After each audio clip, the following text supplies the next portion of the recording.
Right question అడుగుతా, ఎగురుకుంటూ వస్తుంది. ఇప్పుడు అవతరాలకు హెల్ప్ చేసేది వాళ్ళు మళ్ళీ నీకు లాయల్గా ఉండాలని చేస్తావా?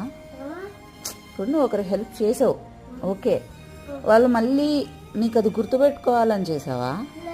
నువ్వు ఇష్టంగా చేసావు కదా, అవతరాలు పెయిన్ చూడలేక. వాళ్ళు ఇప్పుడు నీతో ఎట్లుంటే నీకెందుకు నువ్వు చేసావో వదిలేసావు, అయిపోయింది. అవతల వాళ్ళు గ్రాటిట్యూడ్తో ఉంటారో లేకుంటే వాళ్ళు వేరే రకంగా ఉంటారో మనకు అనవసరం. అర్థమైందా? నువ్వు ఎందుకు బాధపడుతున్నావు?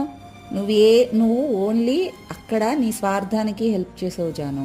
అంటే అవతల వాళ్ళు బాధపడుతుంటే నువ్వు చూసి వాళ్ళ బాధని నీ బాధలా తీసుకొని పడలేక అమ్మ వాళ్ళకి చెప్పి చేయించావు హెల్ప్, అంతేగాని నీ స్వార్థానికి అక్కడ క్లియర్ అయిపోయింది. రైట్ క్వశ్చన్ అడుగుతా.